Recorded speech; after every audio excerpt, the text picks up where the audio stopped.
It's 9 o'clock now finally, so we'll get started. Call meeting order. Darla, you're first. You can sit there, you can come up here, you can do whatever you want to do. I am here to represent the Parke County Wastewater Committee that we've been looking on the sewer project for the county-wide for a region. We are coming to you to ask, we're at the phase where we're kind of needing to consider if we can get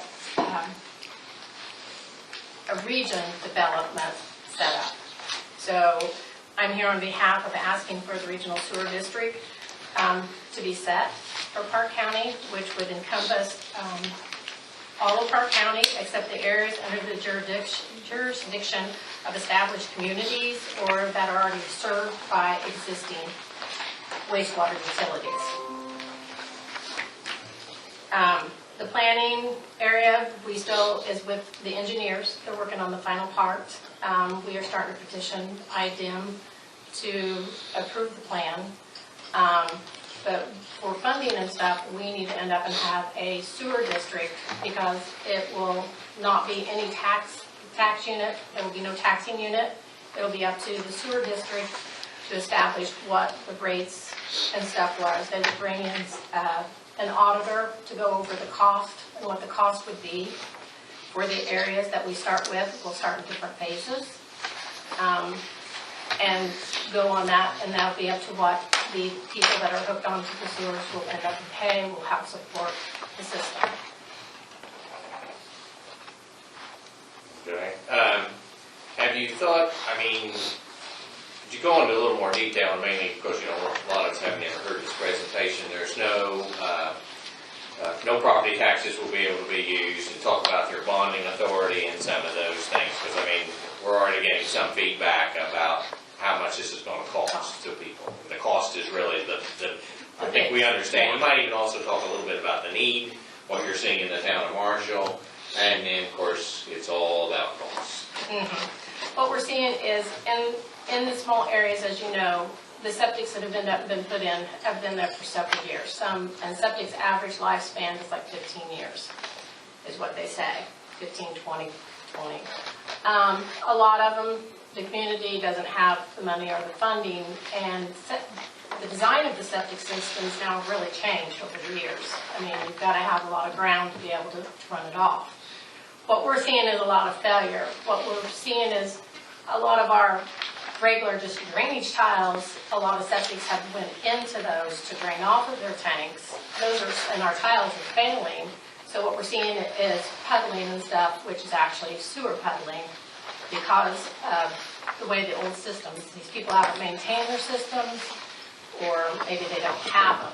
So to establish, this kind of came about as an opportunity because the DNR is wanting to get out of the sewer business.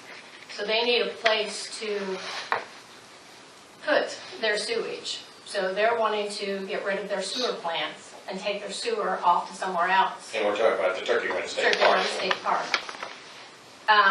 They're eventually wanting to get rid of all of their parks having sewer systems were available. So as a town, this is an opportunity for us, being that we're already seeing problems with sewers and with tiles. In a small town, we cannot afford to put something like that in by ourselves. So it's an opportunity for us to tag on to something like this. Plus, with the state park supporting the school up that way, their sewer runs, there's two entities that we could tag on to help with the community with the cost overall of what a sewer would run for an individual with it. Plus, there's a lot of grants. If we go regional with this, the state and the federal government are looking at a lot of regional type grants because it covers a bigger area. So it would be a starting point for the county to have this set up. So that way we can end up and other towns could start with the other phases that we can end up and start bringing it in with it. The sewer district would end up, and if we have the district developed, it would be a committee that would be appointed to have board members. Right now we'd be looking like at 5 board members. those would end up and be the ones that would end up in, we have bylaws, and they have to follow the state and federal government on those bylaws. That they'd end up and they would have control of making those types of decisions. There would be somebody from the county council, from the town, those that are government areas that are representative of the residents with it. So this is why we are coming to you, because we're at that phase where we don't have a redevelopment committee. There are no options to end up and to apply for any grants that would be available to support the building for this project, for the funding that we would need.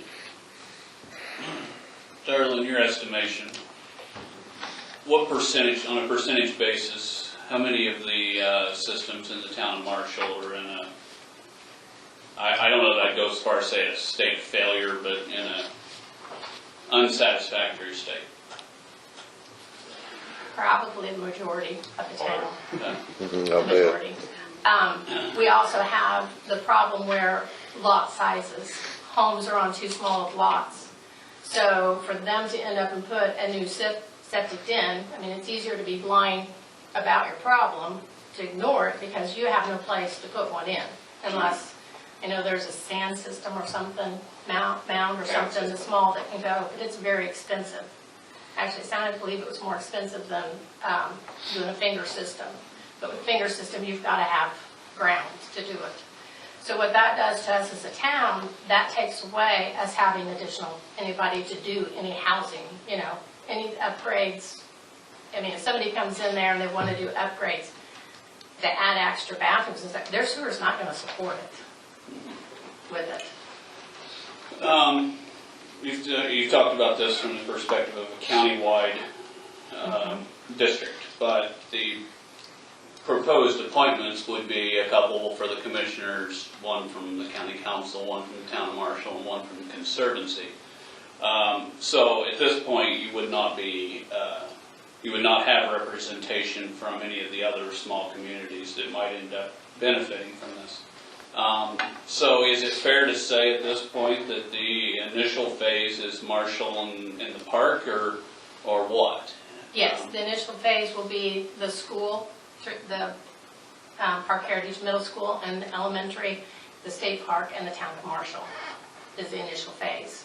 Right now, Bloomingdale is kind of opted out. They didn't want to be in the initial phase. But this also allows for. This also allows for, say, and yes. I don't want to get involved in whether or not these communities need it or not. I've been lambasted about that once. You know, if Mecca wanted to participate at some point, or if Bridgeton wanted to participate, the people in Bridgeton wanted to, or whatever else Yes. this would be. This project would allow those options for us to end up and expand it. And like I said, being a regional, it would be possible that there would be more grants, so that way those other towns could end up and do that. And the board members, as it grows, I foresee that the board, people on the board, adding some additional ones, because like you said, if it's a regional, we got to have a representation from kind of different areas where it is, because that's the people's voice is in those areas. Right. I don't quite understand, and maybe this is, maybe you can explain it hopefully to me. I understand all about the representatives from certainly your town board and the county. The conservancy district, what was the feeling there, or? With that one, I'm not too sure. I just kind of didn't know if they're, I don't know if they're really going to maybe at first get on it. I don't know, and maybe Cindy can kind of answer that one. I'll put you on the spot, because that one I don't know. Yeah, we just took that off the recommendation of other districts that have been formed, have had representation there, and I've talked to Deb, and we do have a letter of support from their district. We would be impacting waterways, so for them to have that voice ensuring that we're protecting waterways and damming and things like that, that we're not interrupting anything that they're working towards. So it could potentially be. Well, they all flow out of a tile into the drink is what the concept would be. But none of this initial area is in the Little Raccoon watershed. Yeah, that troubles me a little bit, that it's not in their, it's not even in their district. Yeah. It's our And this is, again, those were just draft bylaws. Mhm. Yeah. Those have not been established, so that was just a Right, consideration. well, that's what we have to go off of, so, I mean, you know, Yes. that's why it poses the question. Right, they're very interested in the project, like I said, clean water, just like us, Oh, we're I'm interested sure, in the clean water. Plus, they can help us with getting the education out there that needs to be, so kind of people understands. I mean, we don't know what all is being pumped into all these waters. We I'm sure. don't know these standing waters that these little kids and stuff are walking in. I mean, how unsafe is some of the stuff that is just sitting and pooling. What is the position, what has the discussion been at this point about forced hookups? That will be a consideration. We're not foreseeing anybody forcing them to hook up Is this included in the town of Marshall? in the town of Marshall. It's going to end up in B2 if they have a sustainable system, a newer system that's not older. Those are going to be like bylaws that basically the committee will have to end up and kind of distinguish with it totally. But nobody's going to be forced. We're going to suggest it, and there might be a case that once, I foresee that if they decide not to, and then once the money is used, then when they decide their system is failing and they can't put one in and they want to hook up, they might be looking at the cost themselves for that, because the money will be out. This is a bit of a catch-22 question, right? Yeah. It's, if you have that many failing in the town, it would, and we're want to conserve or, protect the water, then you're kind of in a position at that point of whether or not you're forcing into it. But you being on the town board of Marshall also know the demographics. My other question, so it's a difficult, I don't know what I didn't know the answer to the question when I asked it this time. What is the position on, all right, so in order for the park and the school and the town to be connected, there's going to be some sort of a line between point A and point B. What is the position on people that get passed by one of these lines being forced into hookup? The lines will end up in the district going to have they have a drawing of where that they will cover in the town, where the hookups will be in those areas, and how far the district will decide what those boundaries will be where they'll hook up. But if I live behind the school, I have a house behind the school, and you're going to come from the park past the school to Marshall, and somewhere in this area is going to be a plant. Am I going to be forced to hook onto that if it You will not passes be into forced my to. yard? No, because that will end up and be out of that area. This is just the school itself, and the park itself. Okay, Those so areas. Because it's for them to tie into that type Contingent of on where line. the line goes. well, They're not I understand they're not that. gonna feed I understand that. that. You gotta. We're getting asked questions from our constituents about this. Right. So They've not what I'm followed. trying to do is nail some of these things down. So if the line runs down Warrior Road and whatever the road is that comes in the backside of Marshall from the north, and I live on that road, I'm not going to be forced to hook up to it, period. No, you won't. Now, will I have an option to? That'll end up, depends on how far the drawing and stuff will be, because of the way those lines will be coming in. Those are going to be high-powered big lines, so that'll be kind of hard for those to hook right into them. Fair enough. Because we will not be tapering it down for a regular Makes sense. hookup. Fair enough. And there will So, be a public meeting, I mean, for, Understand if you're living there and you say, I want this, then we need to engage you, and we will be inviting all the people in the project area to a meeting. okay. But, so the project area then will be defined. There will be a defined map that says, I'll go clear down to the parcel level. These parcels are going to be included in this and whatever zones they're in. Okay, so There's going to be lines. there's a copy of the map where the lines have been defined. The engineers are working on the Yeah, defined I lines. understand this isn't settled yet. Okay. Okay. But what you're proposing is a patchwork, I can opt in or opt out.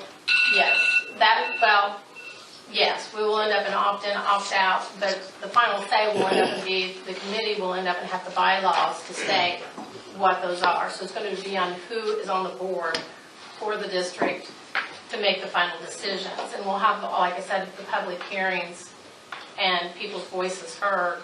That's part of, I mean, before it's in that we I finish. think you're gonna find it's either all in or all out, Yeah, the patchwork. And then that grant money spent for the people who went in, then the next time it's been, you're gonna charge him double, and he's gonna. and that's going to have to be, make sure that they are aware of that at the time, so that way. And they sell the property, and the next owner comes along, and you've got a nightmare. It's 100%, you're either in, you're all in or you're all out. Otherwise, you're gonna open a can of worms that you don't want. We looked at this about 15 years ago or so. 45. Was it that long, really? Yeah. And Marshall was ready to sign then, and the DNR, in fact, was going to build the plant at that time. No cost to the county. They were going to give it to the county to operate. But one community that was share that didn't buy into us. We didn't do that. But I know the regional meetings we had in those days in Indianapolis, what you're talking about was the ones that I saw, the ones that we dealt with at the time, said that if you were within 300 feet of the line, you had no choice. You had to hook on. And that's what you're in. That's what You're they're gonna have to gonna force them face. on. And it doesn't make people happy, but if you start a patchwork Right. and then later down the line, they want to hook on, it's a new owner, and I said, you've got a mess. The tough part to buy in is what Marshall certainly understood the day we were doing this, God, 25 years ago, Yeah. was that sometime you're going to have to do this. Population's going to be where you're going to have these types of systems. And so do you want to do it on your terms, or do you want the state to come in and tell you what you're going to build, what it's going to cost you? You're going to get it one way or the Yeah, other. You're gonna get it all right. and Yeah. let's face it, DNR gets out from underneath their sewage plant, which is, Right. that's their main, they just want to get out from underneath it. They want to load it over on the district. Don't blame them. Well, and, I mean, we're not trying to solve their problem with this project, but they also may be a financial Their financial gain. Their financial help gain. with getting this project to happen. So again, the focus has been on the health and safety of the community, and the town of Marshall's been the loudest voice when we started this project. But when you're talking about the patchwork and forcing people on, I mean, if that becomes the decision of the Board of Trustees, that if you're within a certain number of feet, you have to hook on. Chris is familiar with grants that helps that homeowner financially that may not be able to afford that connection. So you tack it on their bill for the next 20 years, that's pretty common practice. And Darla certainly understands, as Roy was talking about, or maybe John, that in a town like Marshall, when they built their house and built their septic, it was acceptable to do that. But now if that system fails, they don't own enough property to put a septic back in, so you either have to condemn the place and shut it down, or hook onto a system, a usable system. That's the only choice you're gonna have. Yeah. You can't make an exception and let them, well, you can put back what you had. No, you can't. You can't do that. No, yeah, it's, The towns are gonna die because they can't Yes. grow. And they That's don't- drying up. And that is what we are seeing. The towns are dying. Right. There's no room for growth. I mean, for any of it. It's like I bought there in Marshall, I just made a parking lot out of it because you couldn't do nothing with it. One of our Right. largest employers in the county, in Bloomingdale, they can't grow because they don't have any way to take on more employees because they don't have anything to handle the sewage with. Because of the sewage. Sewage is the only reason. That's the only reason they were there. And then if you look at the money that they ended up, and for them to export their sewage Yes. to someplace else to be taken care of, I mean, and you think about that cost, it's like, so, I mean, there's opportunities, and it's a shame because we're seeing people wanting to move to this community more and more. I don't know if you guys kind of noticed that, the chatter that's been going on, but there's no housing, and there's no place to build a new house because lots in town are too small. And so, takes three lots. 3 lots. to make Three it. lots. Yeah, you need to do something like this because it's just going downhill, it's just going down. you know. We aren't creating incentives to expand, we're creating incentives not to come here. Right. Right. We're incentivizing people to go someplace else. We're incentivizing future exits to move everything down to Terre Haute instead of leaving it here. Right. So I invited our council attorney here today because he and I and Roy have had some discussions with him. There are a lot of legal ramifications for this beyond really our discussions here. And I ask him only so that when the council does make their decision that they have all of the facts. Right. He's not here to side with either us or you or anything, but merely to go over what some of the statutes is, because we've never dealt with this, and I even thought myself, normally the county commissioners speak for the county rather than the council. That's really not our role to make policy decisions, but in this, and I know that really hurts you, but in this case, You make all these, it's okay with me. in this case, Bob has indicated, and the statute is clear, it's the county council's decision, and that's mainly because of all the financial Yes, decisions. taxing unit, that kind of. Taxing and that sort of thing. So I'm gonna turn it over to Bob, and we'll let him present the information, and then we can kind of go back and forth. And again, anything, good morning, everybody, I'm Bob Clutter. I haven't been here for probably a year or so.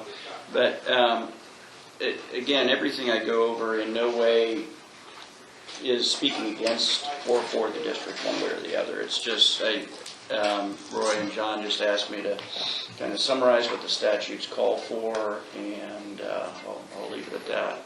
So again, the initial petition filing that Darla spoke about is what really triggers everything. But even before then, the statutes are very clear that there has to be a lot of public input. So the statutes require that every property owner within the district, which conceivably, if you do this, it's everybody in the county. Everybody in the county at this point. Now, if it's refined down to just Marshall or something like that, that could be the case once you get to that point. But at this point, everybody in the county has to receive notice. And the statute is much more, I guess, onerous than your typical public notification statute. You have to send a letter to every single property owner within the district. If it's the whole county, it's the whole county. You have to publish, let me go back here. You have to publish notice 3 times per week in 2 newspapers, first-class mail to all property owners, plus 3 public service announcements per day for 14 days on 2 radio stations. Yeah, it's pretty amazing. And that notice has to be before the petition is even filed, and you have to have a public hearing before the petition is even filed. So this notice would go out, all the public service announcements, the publications in the paper would set a hearing date, public hearing date for, at the high school or whatever, say June 1st.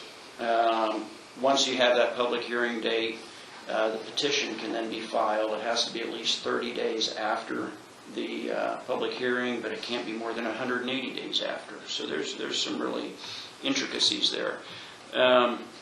As Darla mentioned, once the petition is filed, you have to have an engineering report. There has to be some pretty detailed analysis of what the costs are going to be, the projected costs, what the possible revenues are going to be, and that sort of thing. It's interesting that even though the council is the one that has to approve the filing of the petition, as does the town board marshal, the district does not have any taxing authority. So that's important to understand, and I think you mentioned that before. There is no taxing authority. The only way they can raise money is by the rates they charge, and that's it. Now, once you get to that point, it's also important to understand that even though they can't levy a tax, they are their own municipal corporation. So they can sue and be sued. They can take out bonds. They can contract with employees. They can purchase land. They can enter into leases, all types of things. The bonds that they issue, I found was interesting. They do not require the council's approval.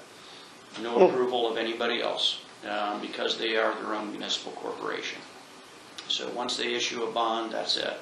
Now, most times, especially with a startup conservancy district like this, those would be through the Indiana Finance Authority. And especially now that you would probably have the state as a partner, presumably with Turkey Run State Park. I'm sure they would open the coffers, so to speak, not only the Indiana Finance Authority, but make grants from federal and state very available to you. How much those grants are going to be for, how much you can bond for, is strictly a function of how much you think you can raise by those rates. It is a nonprofit, same as any other municipal entity, so the rates they charge could only be for the services they're providing. If you've got, how many, 360 people in Marshall, say 360 homes in Marshall, the rate has to be enough to provide for those services, but they can't make any money on top of it. But of course, at that point, if you're building a new sewer treatment plant and running lines everywhere, it's an expensive proposition, so you're going to have to issue bonds, or they would. And those bonds, what they do is they pledge the future rates for those. A couple things, I know there's been a lot of discussion about the 300 feet and requiring hookups and that. The statutes give the district broad authority in requiring hookups. Now, you can limit that, and you've already said you're going to limit it, and that's... Well, it'll be up to what the board, what they find the decision. yeah, what the board finally decides. You can certainly limit it, but if there is no limitation in the bylaws or some other document by the board, anybody within 300 feet of a line has to hook up. The statute says they can force them to hook up. There are some exceptions to that. Let's see, I got the two primary exceptions are that if they have an existing septic tank soil absorption system with a written determination that it's not failing, they can get an exemption for 10 years. And that can be renewable for 2 5-year terms. But each time they try and renew it, they have to again show that it's fully functional and handles the capacity for the residents. But the maximum there is 20 years. So even if they've got a functioning soil absorption system, the maximum they can go is 20 years, and then they can be forced to hook up. The other is, and I think Roy alluded to this, that if you're not in the Marshall area or the initial district, the line's running by you, can they force you to hook up? Under state law, they could, if you're within 300 feet, unless you have at least 10 acres, you can demonstrate at least 2 areas for a septic system. The waste stream is only domestic or business. Maximum flow of 750 gallons a day, and then again another certification that it's functioning properly. So your average farm out in the country certainly would meet all of those requirements. So if the line was running in front of your house, you likely would meet all those exemptions under state law. A couple of things about the board that Darla mentioned. You know, initially they've got a commissioner or 2 commissioner appointments, 1 council appointment, 1 from Marshall and 1 from the Conservancy District. The statutes are really broad about how those can happen. You know, your plan has set forth that, but there's a lot of flexibility. They can be appointed by the groups you mentioned. They can even be elected if you chose to. If you wanted to have elected members, you could. Well, the new problem that's come up with commission with dealing with the pandemic with the health department is they've had some people that they wanted to replace midterm, and the statute won't allow them to be replaced midterm. Does this address anything about that? If there was one board that was going counter to what you wanted, can you replace that person midterm, or do they have to wait till the term is up? It does not address that, but typically on appointments like that, you can only replace them for cause. Okay. Yeah, typically. Okay. Most statutes, when they say, you know, the council has an appointment or commissioners do, there is no mechanism for yanking them because you don't like their decision-making process. It has to be for cause, either missing meetings, they get arrested, you know, whatever the case may be. Typical for-cause. Good to know, because it is significant. It is. It There's absolutely serious is. appointments. Once you get them there, that's serious stuff. And you tend to lose control after. You absolutely do. You give it So, away. you know, you almost have to appoint one of your own. And that's one thing, that's a great point, because, and I would suggest that if this is the formula that you want to go with, I would strongly urge that you actually appoint one of your sitting members. In your case, 2 commissioners and a council member to sit on the board at least till things are up and running, or somebody that you have, you know, a lot of faith in that is going to observe the requirements, not requirements, but the suggestions of the commissioners and the council, certainly. The other thing I wanted to talk just for a second about things that always get brought up in what the powers are.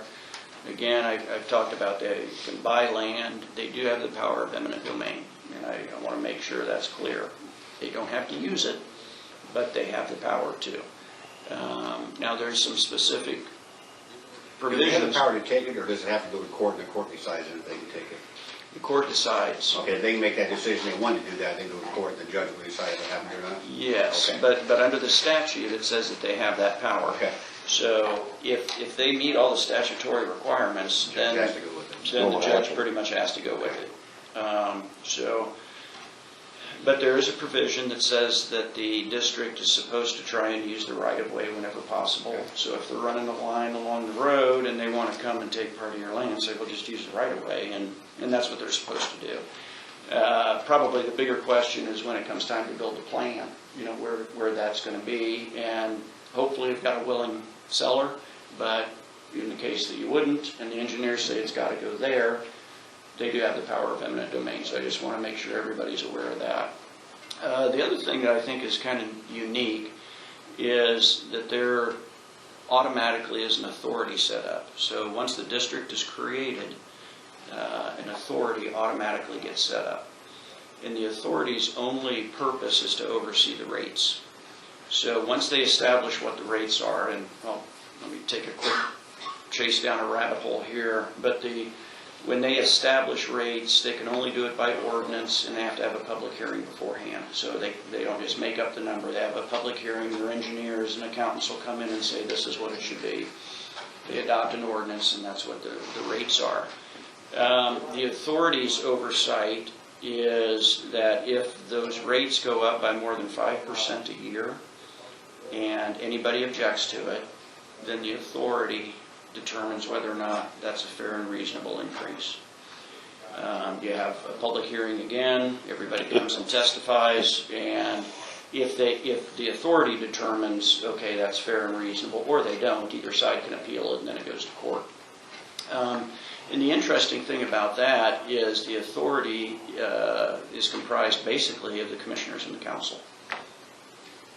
Regardless of who's appointed onto the board, it's pretty much the full commissioners and council in general. And that's good, because now you are responsible to the people. Then you are responsive, but again, their purview is strictly limited to the rates.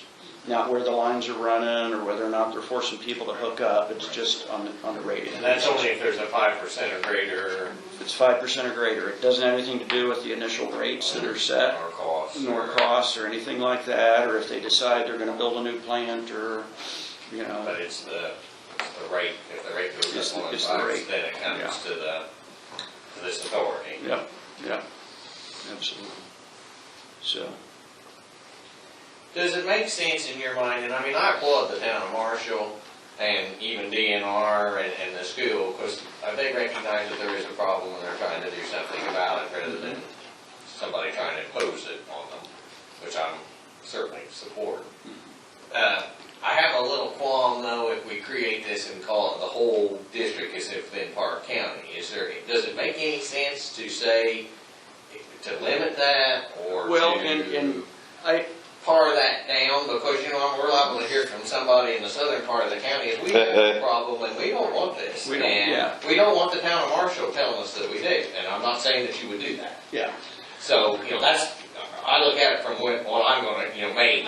Certainly understood. That's a great point. I don't have any qualms about that for a couple of reasons. The first of which is statutorily, the commissioners and the council have a great deal to say about this anyway. Whether it's appointments on the board, members serving on the board, the authority. So that doesn't bother me because you've got elected officers on there. But what you need to be really careful of and make sure that you're comfortable with the plan documents and the petition saying this is only going to be for Marshall and the state park or whatever area up there. Now, once you get to the point that, say, 10, 15 years from now, everything's up and running, going great, rates are good, everybody's happy, they're on sanitary expand sewers, or something. then, and you want to expand, Yeah. interestingly, when you want to expand that district, you have to go through the same process all over again. Mhm. So then, say, at that point, they want to pick up Bloomingdale. And Bloomingdale says, yep, we want to join. Okay, you have to go through that whole petition process again, all the notification to the owners, public hearings, all that sort of That'd thing. be quite a It process. is, yeah, and so To have to do it again. it's not easy. They don't just say, hey, we're going to have Bloomingdale. It's a whole process, and in the process itself, I mentioned all the notifications, the public hearings. Once the petition is filed, if it's deemed sufficient, it's got all the necessary, the engineering report and costs, all that sort of thing. IDEM looks at it, the IDEM commissioner, and then he has to appoint a hearing officer. And the hearing officer has a whole nother set of hearings. So they have, and it's supposed to be within 10 miles of the district. Maybe it'll be at the state park or something. They'll hold the hearings on that. Again, notifying all the property owners included. After that hearing, he makes findings of fact, makes a recommendation, and then if the commissioner, if he finds in favor of the district and says it's a good idea, then the commissioner finally makes his decision. Now, during that process, once the petition is filed, this is also important to know, if more than 50% of the property owners in the district object and say we don't want it, it's done. It's done. So if there's a major objection to it. If there is, and I'm not saying there would be in Marshall or anywhere around there, it sounds like it's wanted But and badly when you needed. set this up in the whole county, Yes, now, you're and that's, talking about an animal where at this point, That's a you're different talking thing about a entirely. relatively small area of this county that's Yeah. going to be affected. yeah. But everyone in this county is going to get a notice. It does it every couple, 3 times. Well, no, not necessarily. So the notice will be confined to the actual area. It's Okay. called the project. But the first time Project area. the first time they're going to get a notice, right? Not for the project area. But for the district setup, we are. If we set this up as a county, is not every property owner in the county going to get one of these, or It's meeting just the notice? project It's area. the It's for the project. project area, okay. So even though it's got the Parke County name in it, it's only the project area where everybody gets notification. Now, all these people in the county, they're going to hear the public service announcements. Oh, yeah, see it in the sure, paper of and all course. that. But in terms of the written notification by mail, it's the people in the project area. So it'll be Okay. Marshall and, if there's an area around the school and Turkey Run, some residences that you're going to pull in, so be it. They all get written notification. They'll get the mails. Everybody else is going to see it in the paper and hear it on the radio or whatever. So they have to do. conservatively, it'll be confined to 2-3 townships?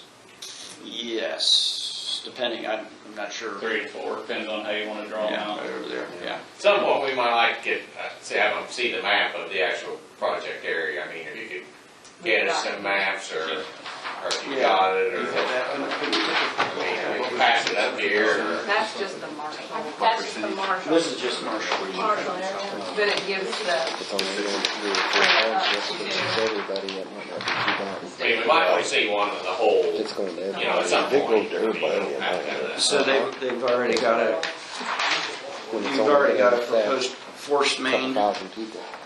apparently, running up Marshall Road. And a forced main from Turkey Run, oh, they've got 2 different alignments, going on 200 east.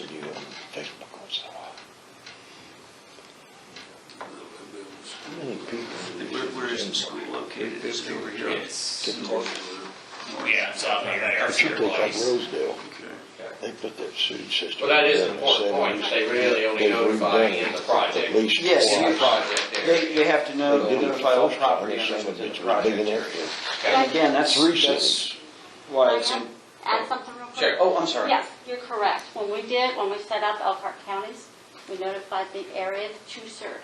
Mhm. The initial discussion was, do we just call it by the area we serve, or do we call it countywide? Sure. Because eventually the county was like, we can't help these people. When these people need help, we want them to come to you. We don't want to have to go back to IDEM and do all of this again. Oh, yeah. Just so we can Understand. change the name. Sure. Yes. Okay, so we did the project area, been that way for a long, long time. When another entity or town or came to the board asking them to consider serving them, all the public hearings, everything went out to all of the people involved. We have had 2 or 3 shot down because more than 50% said no. We walked away. So it does happen then. It does happen. And we walked away. And that's a really good point, so you wouldn't want to call it the Marshall Conservancy District, because then, you know, if Bloomingdale wants to join, then you got to go start over. Wait, why are we doing that? System in the road. And, yeah, so that's an excellent point. Because it wouldn't work right, it's so big. We'll have Makes sense. questions, if you guys have questions for either Bob or Darla. We're gonna think about this a month. We're not gonna vote today, I'm not even gonna, until we get public, input on an important decision like this, we will not, there'll be no vote today. We'll take a month. It'll be time, it'll be in the Sentinel, I'm sure, that sort of thing. We'll see what kind of feedback we get, and you're welcome to come back in a month. Is there anything in the resolution? I know the resolution is pretty It's very generic. Is there anything that we should think about putting in there that we want, or is this now the time if we want something in there? If you want something in there, I'm happy to draft one, but the resolution provided is very generic. All you have to do is say we support filing the petition, and that's it. If there are particular restrictions or something like that, you might want to talk to Darla about and see if they're comfortable with them. I would think they would be. But the other thing I wanted to mention is the bylaws that you guys provided. Those are really crucial in terms of if there are things you want to do to limit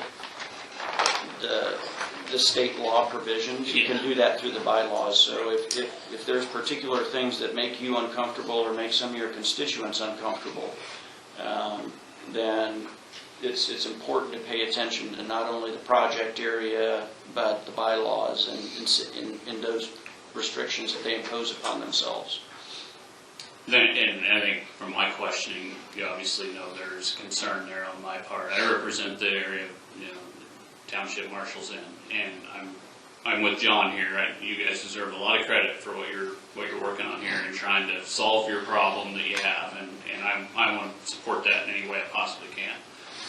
I do have a concern though about some documentation in those bylaws about the forced hookups outside of these town boundaries.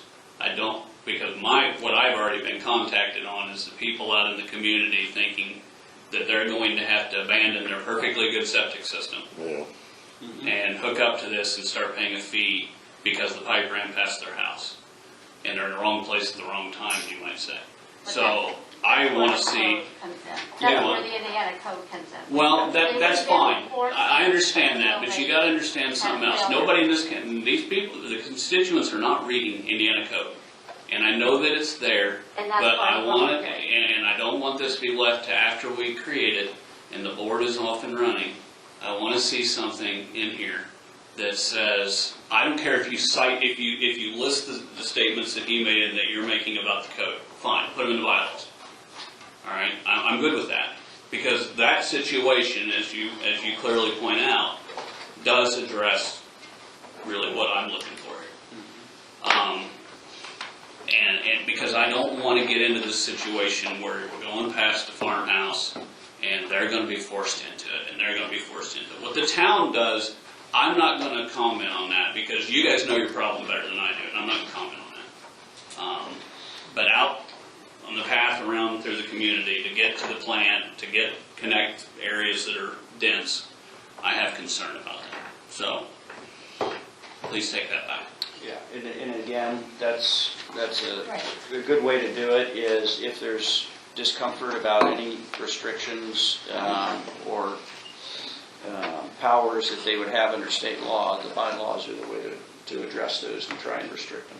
And equally on the other side of that, you're going to have some landowners out there who are going to want to hook up, so maybe they would have the option of hooking up. So Absolutely. That you can if you choose. And they may not be able to set it up that they can. As Darla stated, it may be a forced main. You're not going to throttle it back. I can understand that. Yeah. If you're a forced main, you're not going to be hooking up anyway. Yeah. Correct. And I get that.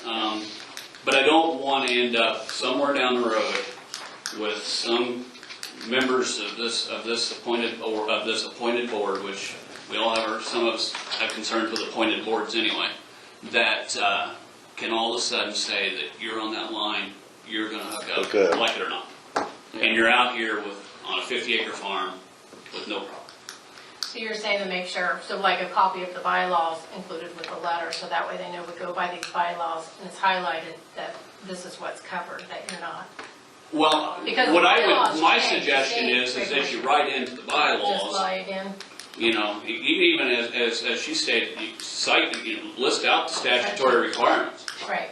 Okay, I'm good with that. You're not going to send the bylaws out with every letter. The people that come to the meetings are the ones who are going to be concerned about it. Then it can certainly be addressed there that it's in the bylaws, the formation of this district, that you cannot be forced into it under these circumstances. Okay. May I interject a few things? When we were getting ready to do this, the letters that went out to the public or parcel people literally had a lot of that written right in there. And it was reiterated at the public hearing and so forth. So we took the educate Absolutely. up front and, you know, get it so that everybody knew what could or could not. Then they would come to the public meeting and extend some of their questions. I did have a suggestion too in the bylaws. You can put in appointments from any of the areas. And they could be, we consider them up north as non-voting, but they're there, they're seeing everything that's happening, they know, and then if they find out that their community is having problems, they have a say. They already know what's going on and how it will work. So we strongly encourage participation from all of the towns on the board. Well, I mean, yeah, that'd be perfectly fine. And I think the point's well taken. Educating the front end is absolutely the key to this. But before I can vote in favor of this, I want to see it in the bylaws. That is the governing document for that district once it's formed. Okay. Okay, anything else you want to ask Bob or Darla, or we're going to need to move on? Is there anything else you want to say, or anything? We appreciate your input today. I mean, Thanks for coming. Not too often we need you to come down, but I felt like this was important enough that, you know, to have you here to always sort of the.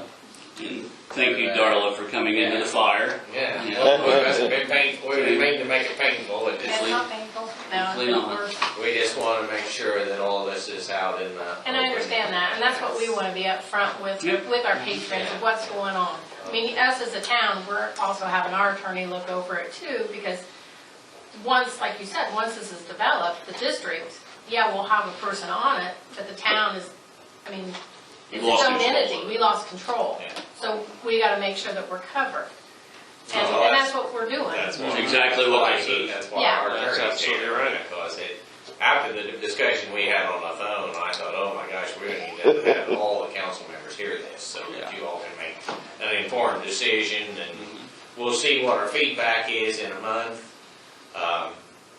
Hopefully maybe you can work that out with the bylaws to add that in there. And I think we can work on that. And That's not a problem. come back, you're welcome to come back in a month, and we'll be ready to make some sort of a decision then. I would think it would be positive, but I don't want to, we'll wait and see what kind of feedback we get. And Roy, what you were talking about make sure that they don't have to hook up, do you want to include also the statute that he said that you have 20 years like that, then you have to hook up after 20 years? If it's a place where you can hook up. Because you get approval for 10 years and you get 2 5-year extensions, but that's it. Well, that's, right? yeah, and now my statement, the way I listened to Bob talk about that is that applied in general to situations in town.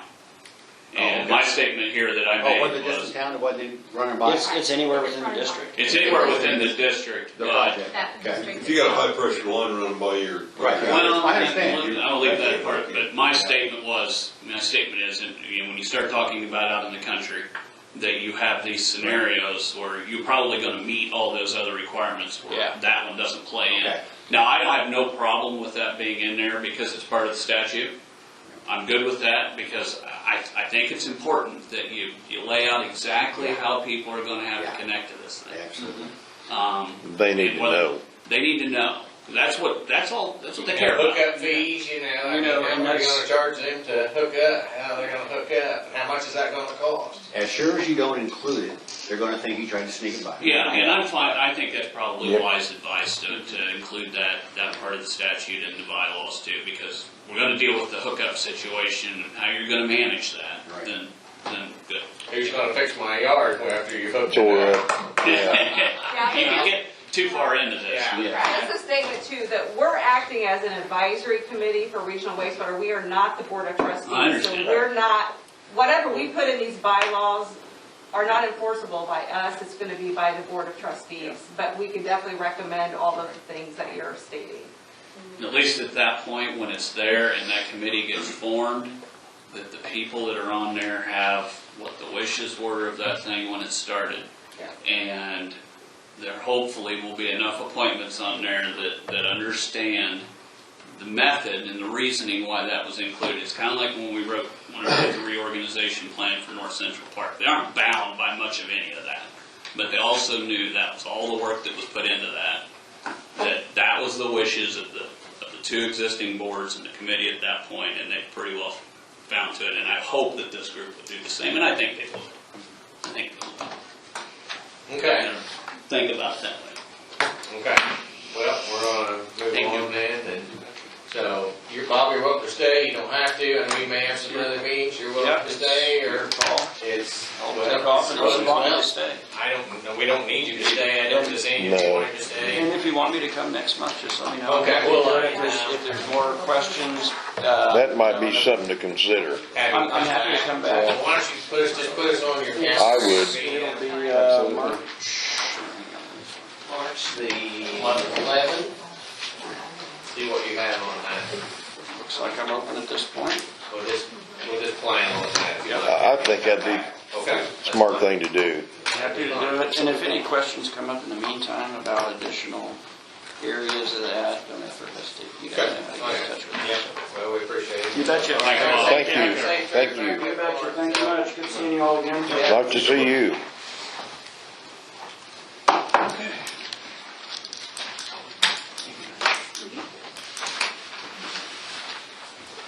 Okay, Sheriff, you're up. I just have a few things. If you'll take one of each and pass them around. We got inspected by the fire marshal last week. Passed it, no violations. The jail inspector for the state is there right now. So we'll have that done today. Usually no issues arise out of that. And the 51 in the jail, we billed out $11,175.50 for the month of January for DOC housing. And the collections received in January were $1,786.37, the bulk of that being firearms permits.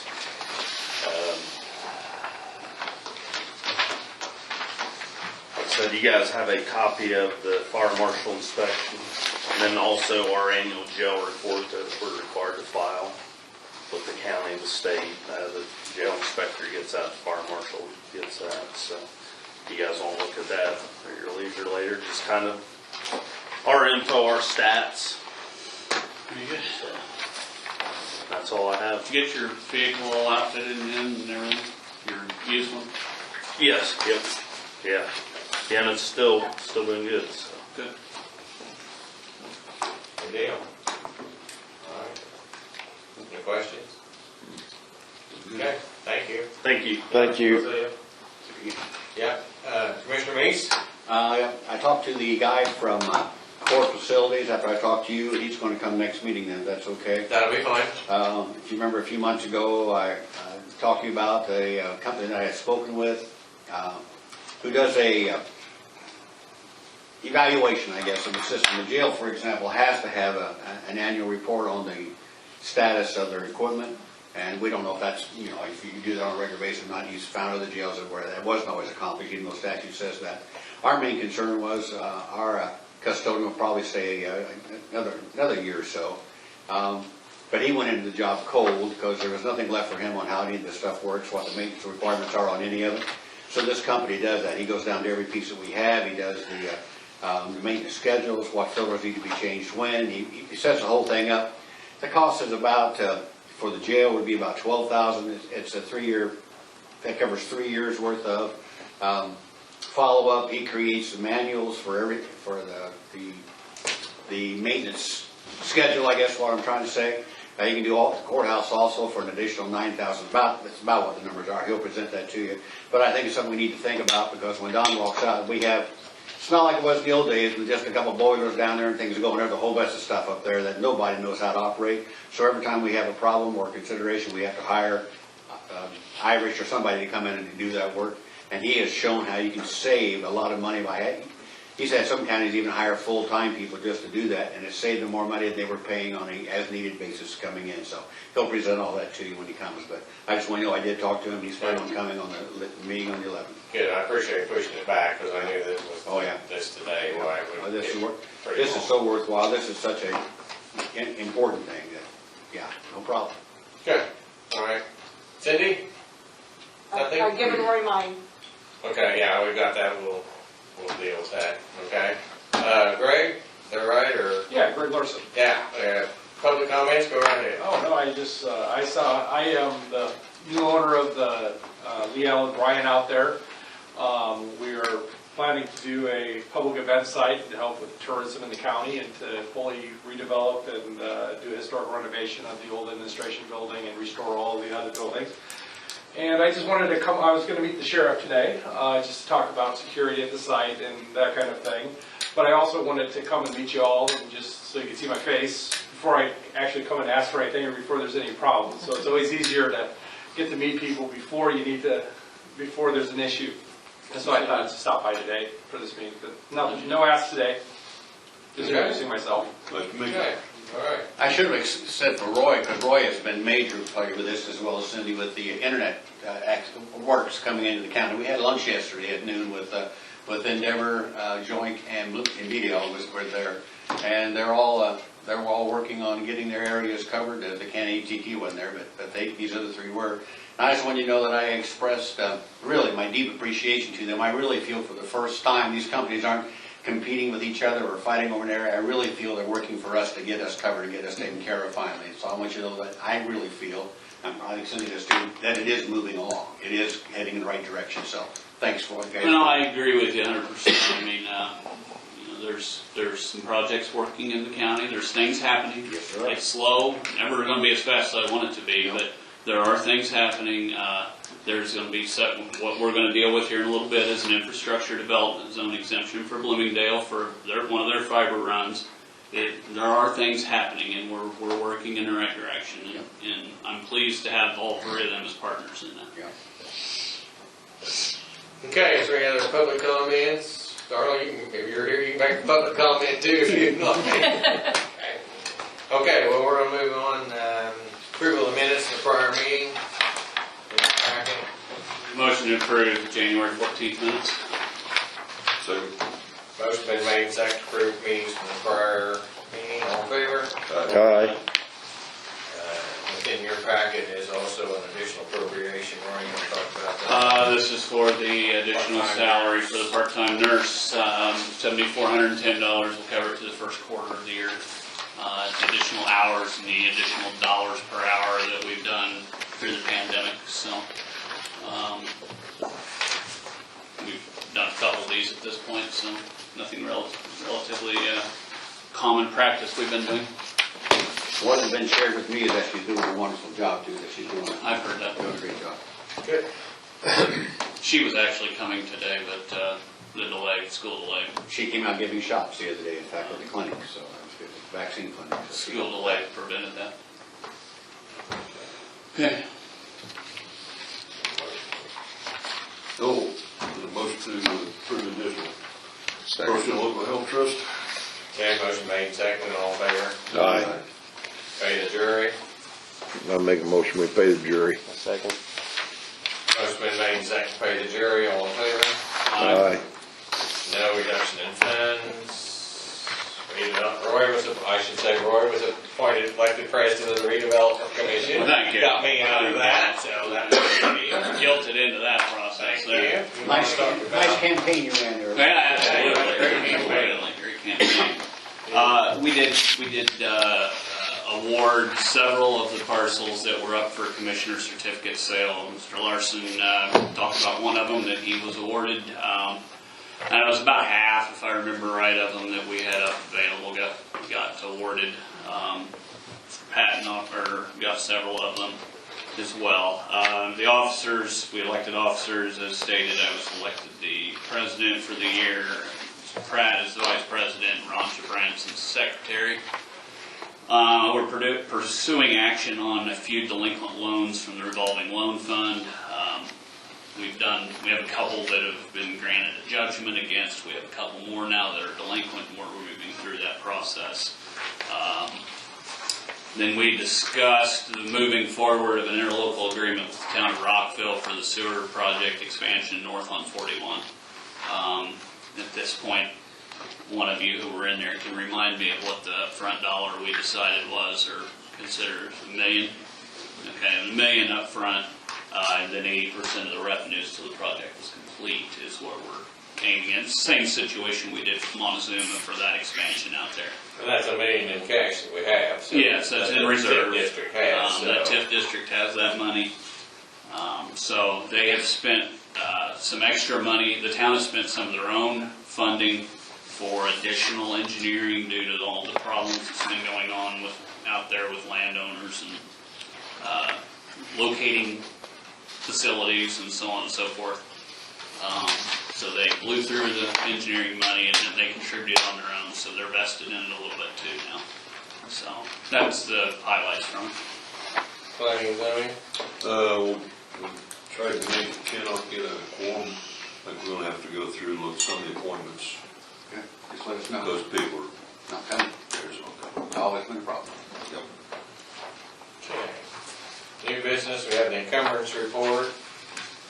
It's in there. Henry? And is that what the auditor's office came up with as far as Yes. encumbrances? Yes. Expenses was what was turned into me, and we put on the log and the salaries that Laura worked on. The total proposed encumbrances in the 2020 to 21 budget are $690,148.50, of which $527,351.75 is miscellaneous expenses, $162,796.75 in salaries.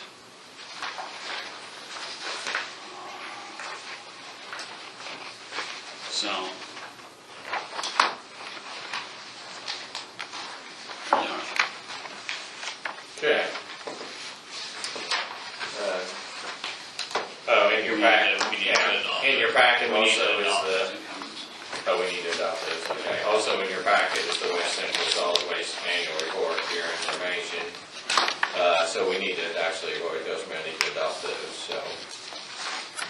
I'll move that we adopt the encumbrances for 2020 into 21 as presented. Most been made second to adopt the encumbrances, all in favor? Aye. Now you want to talk about that? Yeah, a new addition to the agenda, late addition, is an application for exemption based on the broadband infrastructure development zone. Bloomingdale Home Telephone submitted an application for an investment of $325,644. This will I will generalize this by saying this is their Bridgeton Road project, and then also their extension from Bloomingdale into Marshall. If you're familiar with the fact that they ran fiber along 236 into Marshall with intents of expanding their service into Marshall proper this year. And then the Bridgeton Road project was down the new power lines that the RMC put in down to the Bridgeton substation, connecting anybody on the route on the way there. 145 customers have subscribed in this project at this point, or in the total investment. So that's 145 more people with quality high-speed internet.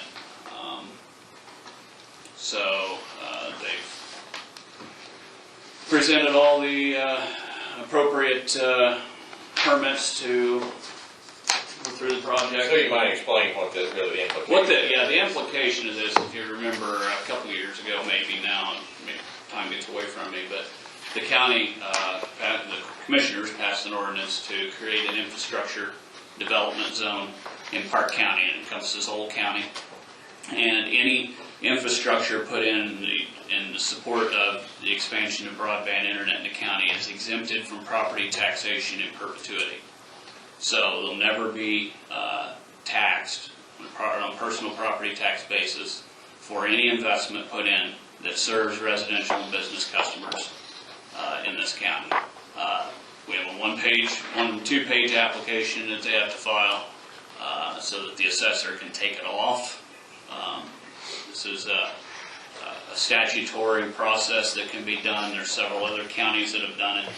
But as of at least their first application last year, we were the only county to actually grant one. So now we have a second one in front of us. The point is, sincerely, is that our county can't afford to contribute millions of dollars into the expansion of broadband, but we can eliminate the taxation on this as a public service. So they will never have to pay property tax on this investment for expanding in our county, which, from my seat, is a pretty good trade-off. Okay, so we need a motion to approve that.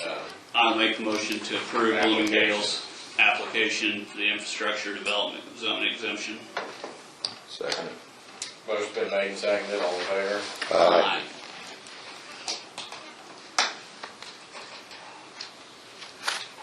And Cindy, both of the people I've talked to from Joink, I've reminded them about this. I hope you're... I mentioned it yesterday at the luncheon, so they're all aware Yeah. and reminded. Yeah, we should see a few more of these come along now with Endeavor's work and Joink's work. There should be a few more of these come along. Yeah. And Henry, before you take that, I need to get I'll a give copy. this back to you so that you can take it to the commissioner. Okay. We haven't been getting the minutes to sign, Oh, we got them? Oh, well, I'm sorry. My apologies. I just didn't shove it over. Well, you should have shoved it over. My apologies. No, we just need to do that. My apologies. Put that in the minutes, will you, that John screwed up? Yeah. That's all the minutes we've beaten in, right? That's the only reason I'm here. That's the way I heard My John screwed up. So I want to share that with somebody else. That's all right. I'll remember that. While you're doing that, Mike, if you didn't get the email, I might be made aware that the clerk has resigned, moving on to another job opportunity, and I applaud her for that. I think for her and her family, I think it's always a good move if someone tries to better their situation. So we'll be going through a process on the Republican caucus will be meeting to find a replacement for her. So if you know of anyone that's interested, they should contact Mike Watts. There's supposed to be something, I think, in the Sentinel, maybe yesterday's paper about it, I believe, so that, I think the deadline is the 20th of February, maybe like at noon, I'm not sure. 7 p.m., okay, and then the caucus will vote on the 23rd of February. So anyone that's interested should apply. Okay, anything else? Thank you all.